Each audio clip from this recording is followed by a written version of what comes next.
Welcome to the Fathering Strong podcast, where we connect, engage, and empower fathers to be the best dads they can be for their families and communities. And now, your hosts are Bruce Stapleton and Pastor Eli Williams. Hello friends, Eli Williams here. Bruce Stapleton is also with me. He's usually the guy that you don't see. So I can't really call him a guest because he's always there. Bruce, welcome to Out Front on the Fathering Strong podcast today. Hey, it's great to be back. You got to admit, though, we've had some pretty good guests over the last few weeks. So we really have. I've really been enjoying these conversations. They've been really inspiring to me, and I hope to our audience as well. By the way, let me know what you think about our podcast. Just drop us a note. Bruce, tell them how they can contact us with their critique, their opinions on how things are going so far. There's plenty of ways, depending upon what platform they're looking at.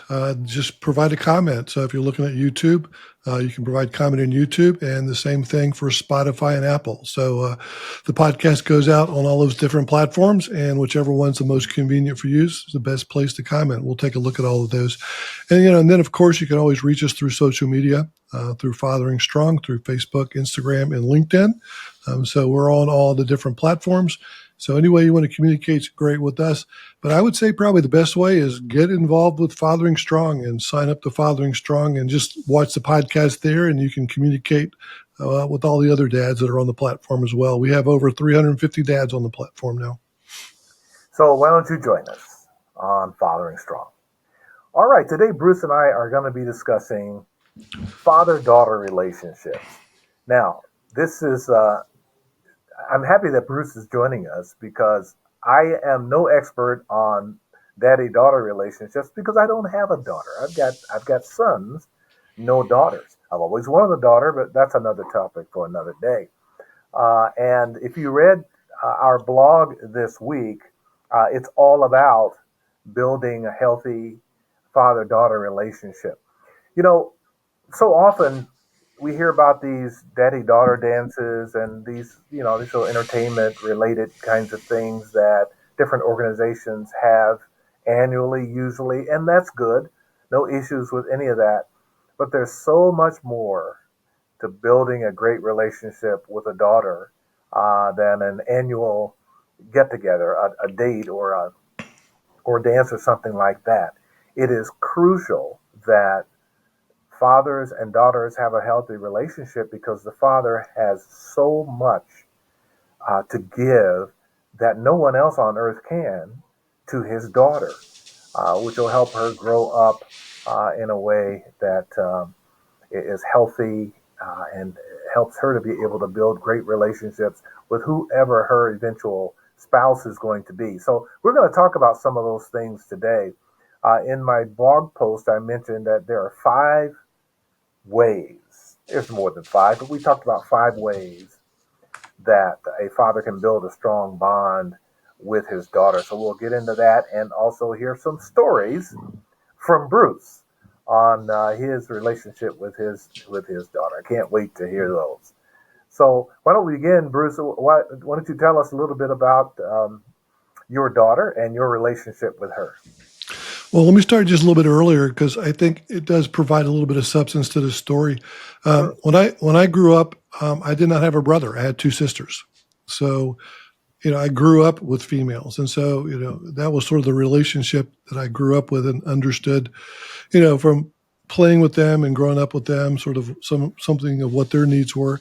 And then I also had a very nurturing mother as well. So, that helped in understanding sort of, how females react and how they're totally different than men or us male are.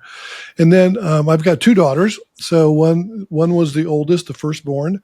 And then the second one was our 4th child. So we had 4, so 2 boys and 2 girls. And so the boys were in the middle. And so I would say, probably the 2 most favorite parts of my life I can talk about is number 1, when they were born. And number 2, when I had to walk both of them down the aisle. So they're both married, and, I had to be the dad to them. But, there's a whole lot of filling in they always talk about, your life is a dash between the days. So the days between they were born and married, there's a lot of stories between that dash that we can talk about. Oh, no doubt. Um, I've used that, in fact, myself as an illustration for funerals, where that dash is right in between the day you were born and the day you died. It's what you do with that dash that really counts. And when we're talking about raising children, and in this case, particularly daughters, there's a lot that we can and the dads should invest in their daughters to help them grow up and to be the kind of women that we dream about them being. The first one we'll talk about is self-esteem. Self-esteem. A father can help his daughter develop a positive self-image, the way that she sees herself by the way he treats her, the way he makes her feel about herself. That is lasting, isn't it? It's so important because without that example, they don't really know what to look for in a future husband, and so they're looking for, what kind of example should I look for in a man? And you talked earlier about the father-daughter dances, and as simple as that is, that was a pretty important event for us. I can probably say I went to, between the two of them, over 20 father-daughter dances if you sort of add it all up together. And every time, especially the first ones, you go through the whole scenario where you give them a corsage, you're both dressed up, you show them how a man is supposed to act, and opening the door and with respect and the kinds of things that, they should be looking for in a man. And I think those father-daughter dances play that role significantly in helping dads teach their daughters, what they should look for. And, that's really building up that self-esteem, because she's going to want, her dad to, to be the number one person in her life. And we sort of kid about that when they got married, that they would say, "Dad, you're still my number one dad, but, you're now no longer the number one male, and, men in my life." And I'm like, well, I'll turn that over. That's okay. But, you really understand that relationship is critically important. And just like, we talk a lot about father-son relationships, where they, sons need attention, affection, and affirmation. Well, so do daughters, and probably even more. That's right. And even especially it becomes important as they hit the puberty years, because that is really critical. But I do want to make one comment, though, to make sure everybody clearly understands that, we're talking about fathers and we're talking about daughters, but for daughters especially, I cannot emphasize the importance, the role the mom plays as well, the mother plays. I mean, you've got to have both, and the mother's the one that's really going to help them with the whole sexuality issue and, what happens and changes in their life and things like that. And so it's just so important for them to have both the father and the mother in their life. And that, that provides them the stability, and that, self-esteem that they need. Yeah, you're right on with that. Unfortunately, there are so many kids, girls growing up with only the mother. It's really a sad situation because there are things that only the dad can provide, um, such as, for instance, that father taking that daughter out on that date, for that father-daughter dance, just as you stated, and being treated like a queen, being treated like a princess. You know, um, when a young lady gets that growing up, then that raises the bar for her. It's like I'm not going to tolerate a guy that doesn't respect me, that doesn't show me, that he values me, because my father has shown that to me. And Well, unfortunately, with all these girls growing up without that, they're looking for that, or they are accepting less than good treatment from a male because she's never had it. She doesn't know what it looks like. right, right. If they don't know what it looks like, it's hard for them to relate. And so, if you help them understand and not only show that, and then you also show that to their mother, this is the husband-wife relationship. You're showing them how you treat them, their mother with respect and dignity. And, they understand, okay, that's the way I should be treated. And without that example, it's difficult for them to, to know what to look for in their future husbands.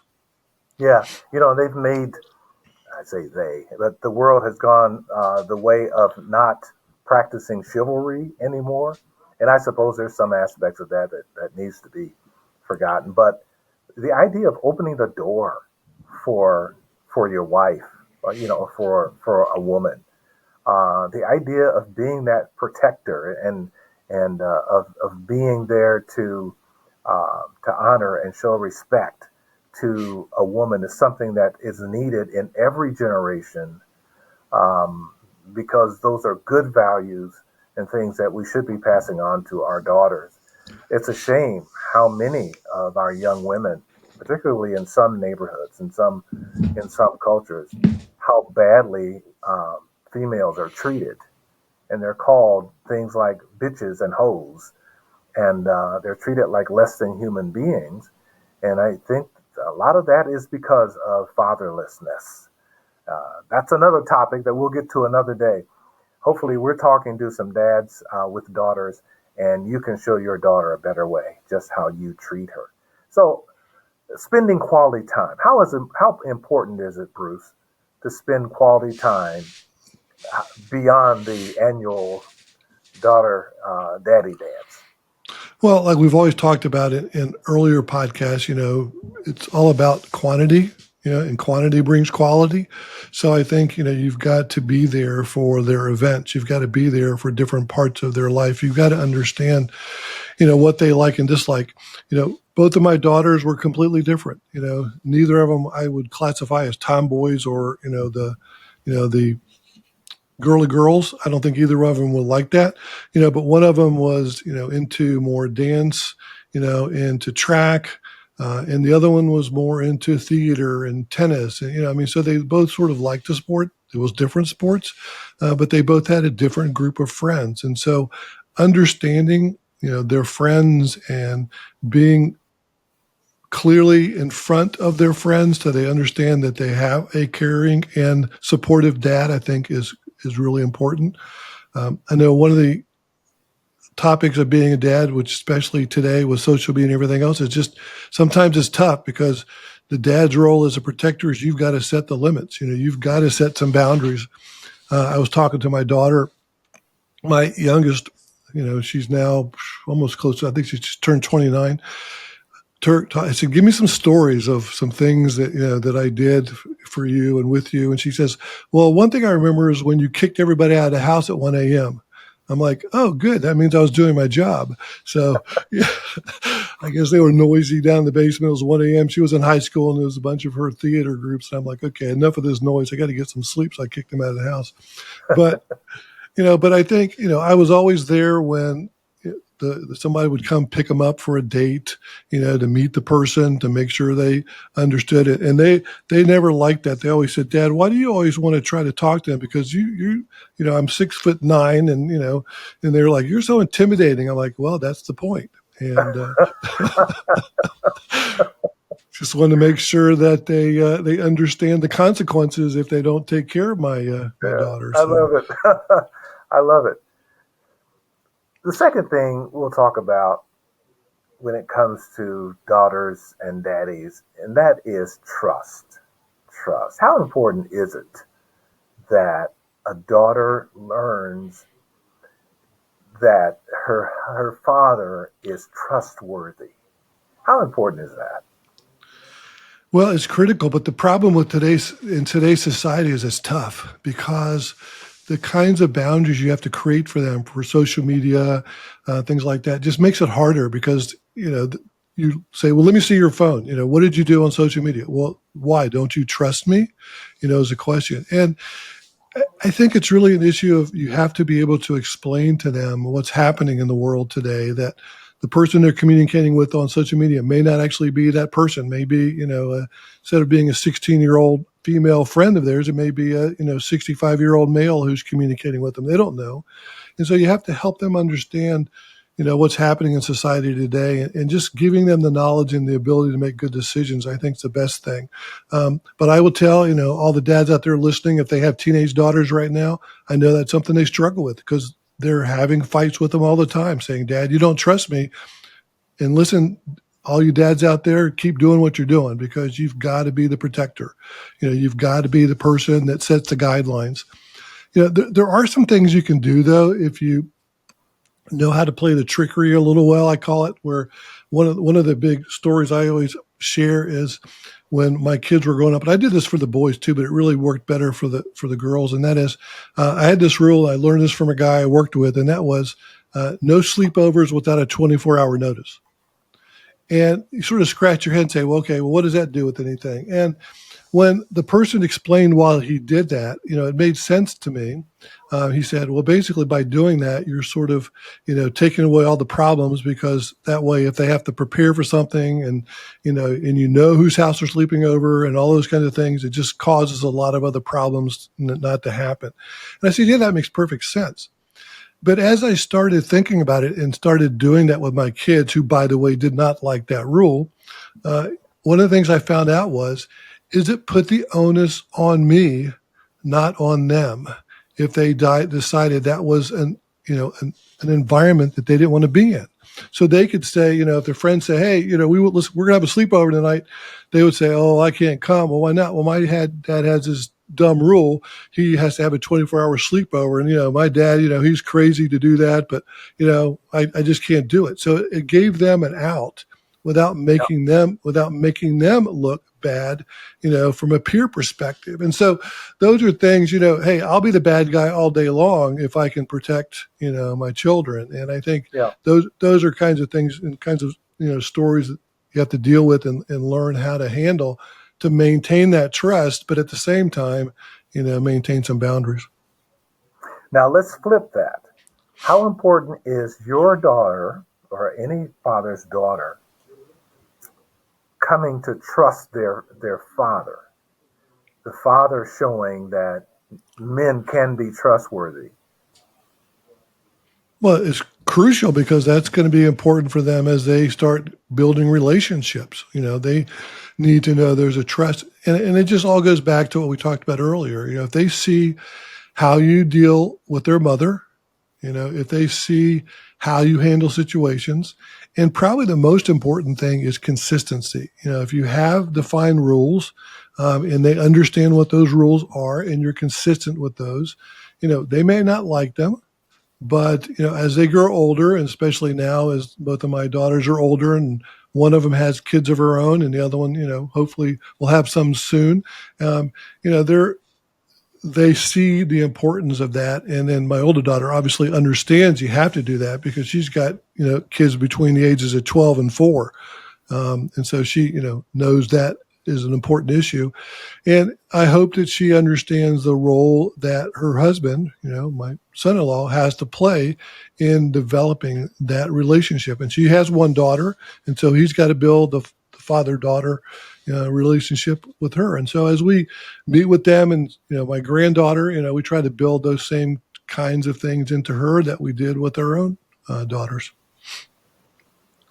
And for you dads out there, and you're non-custodial, you don't live with your children, but you see them, it's very important to be reliable, to show up when you say you're going to be there, so that they know that just like clockwork, dad's always going to be there. He's going to do what he says. This really helps them to understand that you really do love them and that they really are important to you, and that they are trustworthy. That'll help her then to be able, as she grows and matures and is looking for a mate, she's going to look for someone who's reliable, someone who's trustworthy, someone that she can count on to be there for them. And giving them education on how to do things is helpful as well, because if you show them how to do things, for example, I showed both my daughters how to change a tire on a car, so I tell them, I trust you that you can do this, but let me teach you how to do it. And, by providing that time and showing them those kinds of things, believe me, I got plenty of phone calls at night where batteries were had died or tires had gotten flat and things like that. But, if you can help them understand how to do a lot of those things, that instills some trust in them as well. Bruce Stapleton is with me today on the Fathering Strong podcast, and we're talking daddies and daughters. and the 5 ways in which fathers can help build those relationships with their daughters. After this break, we're going to talk about the importance of helping your daughter develop emotional stability and resilience as a result of your relationship with her. That's when we come back on this installment of the Fathering Strong podcast. Stay with us. We dads and father figures need each other. We need a safe, non-judgmental place to share our stories, challenges, heartaches, and joys. Fathering Strong is just such a place. A new online community of connected, engaged, and empowered fathers. Learn more at www.fatheringstrong.com. This is the Fathering Strong podcast. I'm Eli Williams. Bruce Stapleton and I are discussing daddies and daughters. Now, we all want our daughters to grow up emotionally stable. We want them to be on sound footing when it comes to how they're able to handle life and the curves that life throws everyone and the disappointments and all the other things that come along with life. Life can be stressful. And so daddies want their daughters to be stable emotionally and to be resilient as women. So, Bruce, what are some of the ways that dads can do that? And perhaps you have some stories that you'd like to share with how you've been able to help your daughters build a strong emotional foundation. Well, a lot of it comes really down to they're looking for someone to love, and most of the time, the dad needs to be the first love of their life. And, they need to understand that, there's always going to be, someone there for them. And, that's who they can pick up the phone and call if they have any problems or issues and things like that. Obviously, the emotional kinds of needs, they typically, at least my daughters, went to the mom, went to their, my wife. But for them, as it came down to, specific things of learning, like I said, like buying a car and things like that. I always teach them, I take them with me if they were buying a car, or if I was helping them buy a car, to help them understand what those processes were. We would always be there for them throughout all of their, what we call trials and tribulations of life. Both of my daughters got the gold award through the Girl Scouts. And that's an issue where you have to pick a specific project. And I can guarantee you that probably my wife and I probably spent more time on that than they did.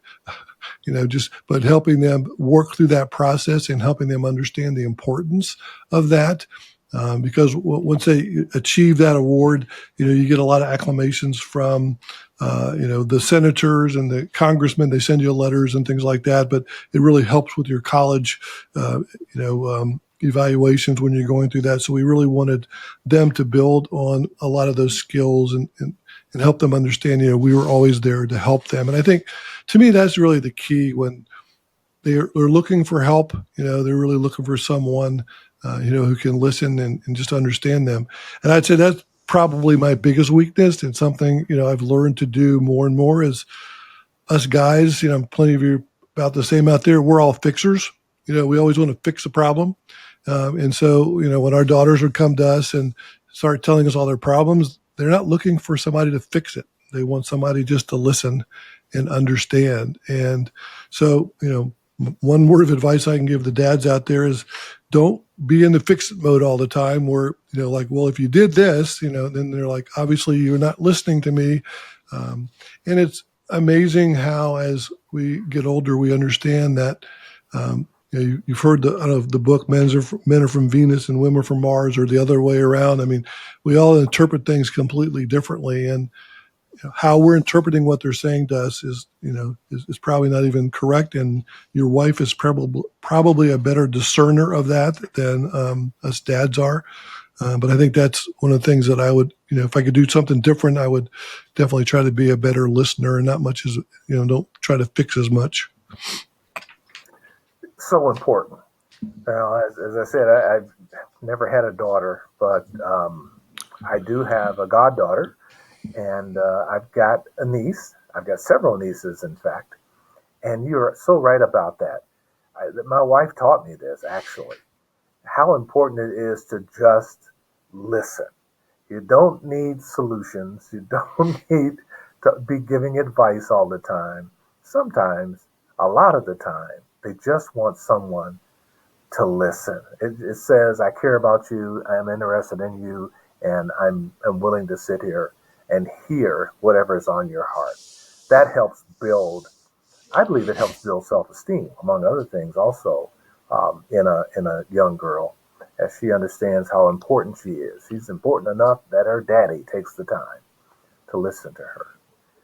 So how does a dad pass along a positive outlook to her daughter? There are people in every glass is half empty for them, and then there are other people and that same glass is half full. How do you pass along, assuming that you have a positive outlook yourself, what are some ways that you pass that along to your child?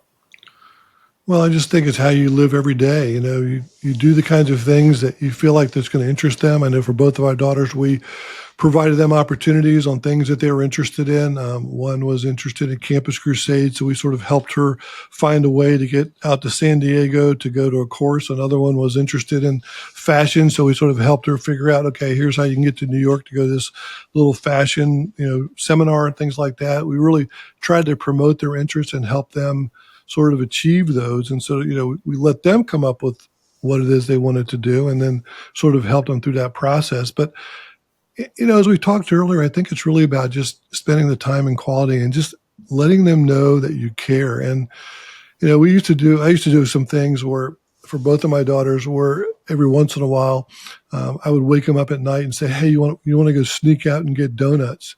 And they still talk about that because that was so, important to them because it was just them. I mean, remember they had two other brothers and another sister. So there was four of them.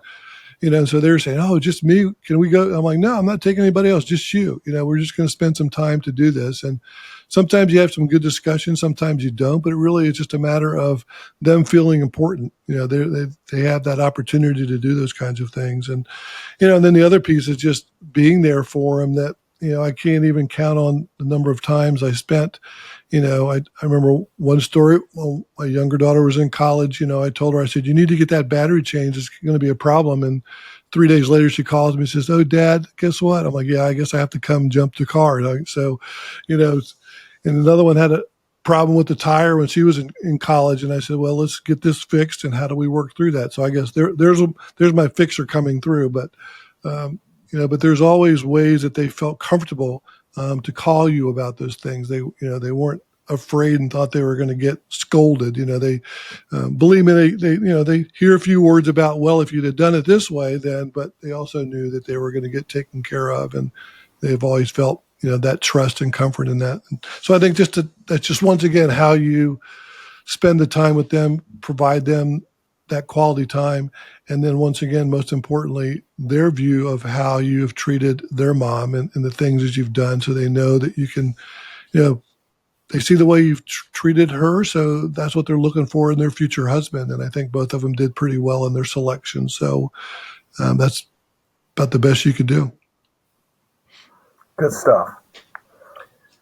Number 4, relationships with others. Fathers can help their daughters, can influence them when it comes to their being able to build relationships with others. In other words, the father's experiences with the daughter, her experiences with him can shape her expectations of relationships. So how does that work in life, in real life? How does a father's time spent and love shown and connection with his daughter help her then to be able to build a solid future relationship with men? Well, like we said earlier, I mean, the difference between, their relationship with their mom and the relationship with their dad are two completely different relationships.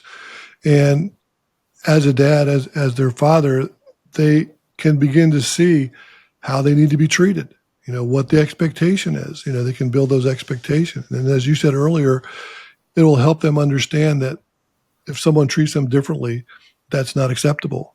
And at least they now have a viewpoint of how they should be treated.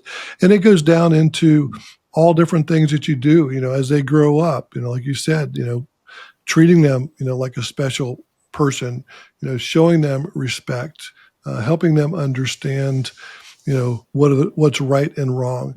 And trust me, as I mentioned earlier, as they become teenagers, this becomes more and more difficult because as the protector and the one trying to keep them safe, they're thinking that, you don't love them, you don't trust them, they want to do this and that. And, it's really important to set those guidelines early so they have a clear understanding of what the expectation is and then stay consistent with those. And then because that's going to play a huge role in their future lives as they have their own children to see, what is it that they need to do. And then, just spending that special time with them and finding out for each of them what their interest is. Because like I mentioned earlier, both of their interests were different. And I did different things with each one of them, depending upon, what fulfilled, sort of filled their cup more than the other one. So that's really good stuff. When we come back after our second and final break, we're going to talk about how dads can help their daughters be academic achievers, to have success in their careers. What are the things that you do along the way when they're growing up to positively impact their educational and professional capacity to achieve? This is the Fathering Strong podcast, and we're talking daddies and daughters today with Bruce Stapleton. And we've got more right after this. Do you know a new father who could benefit from a basic introduction to healthy fathering principles? POPS 101, a free online course consisting of 4 one-hour sessions in English or Spanish, could be perfect for him. POPS 101 lays out practical steps toward becoming the protector, order keeper, provider, and stabilizer his child needs. Learn more at urbanlight.org.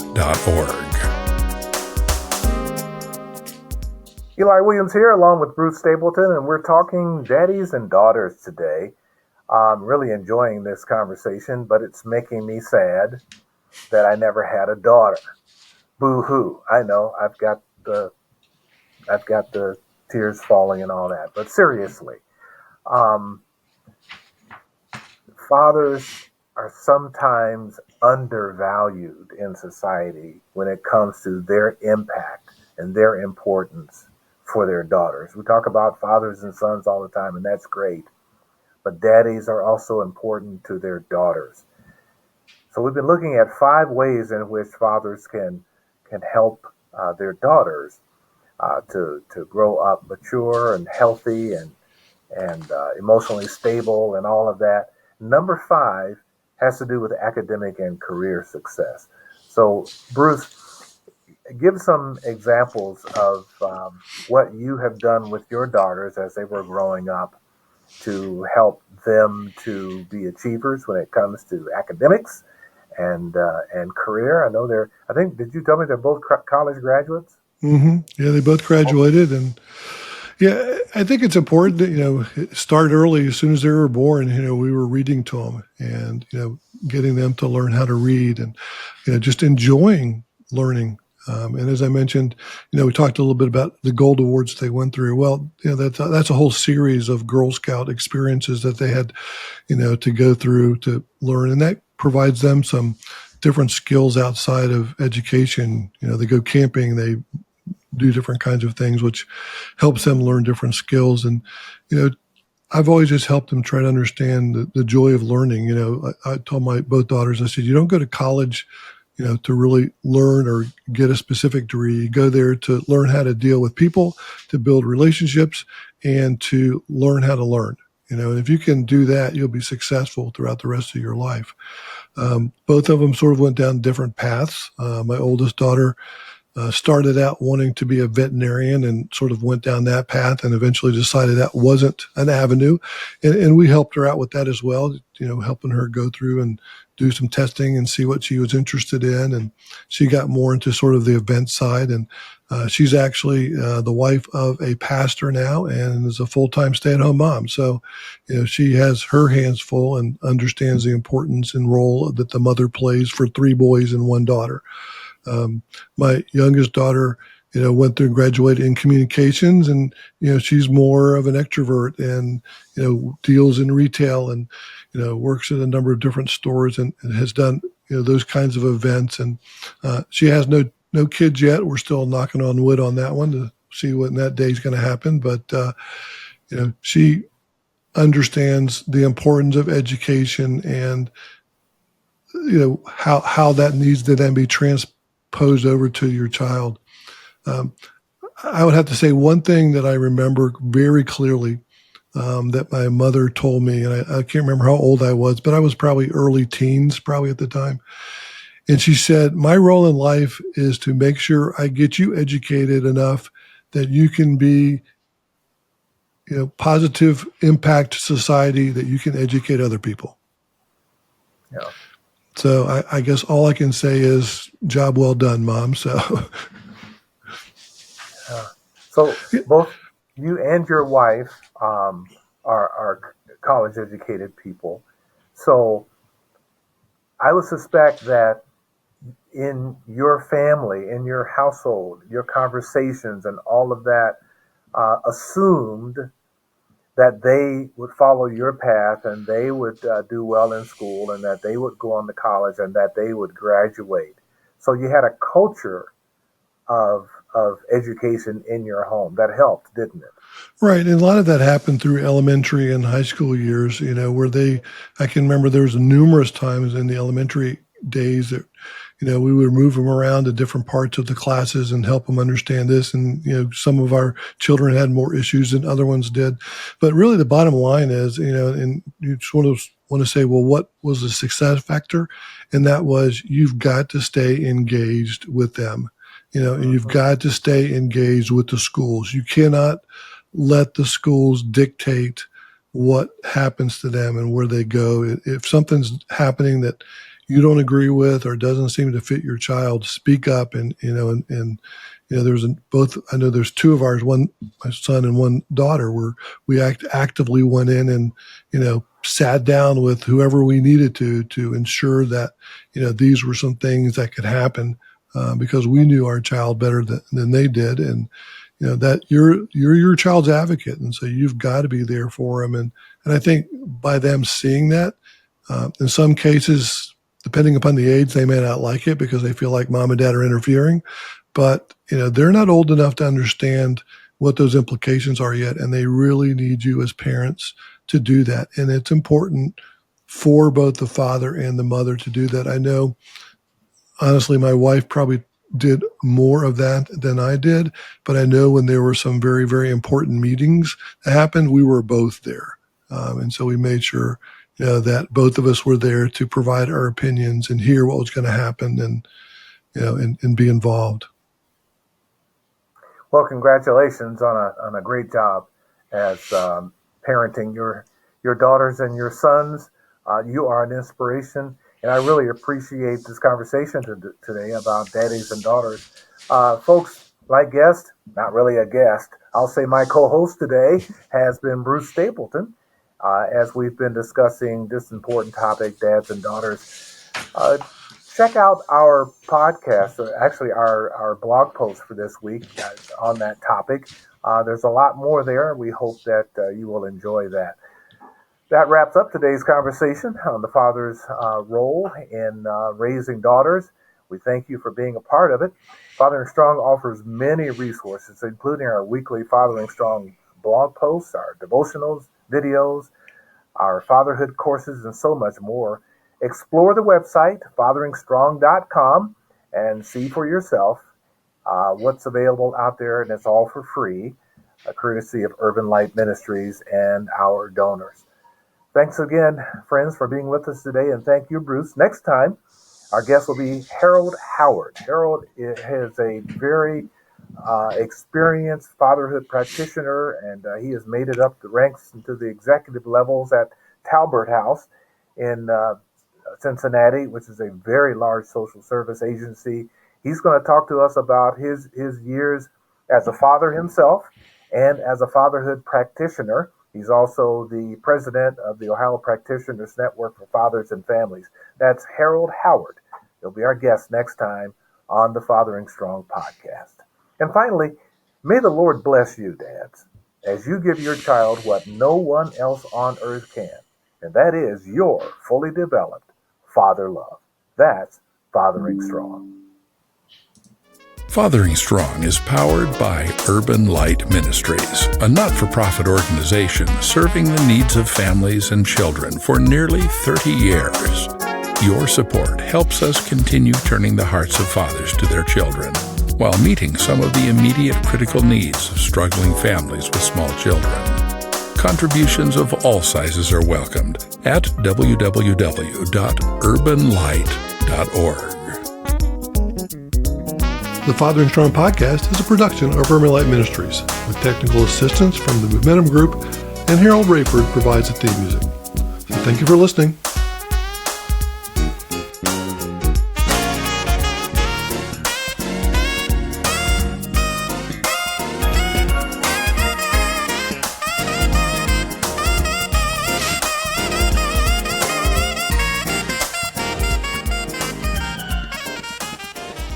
All right, sir. Nice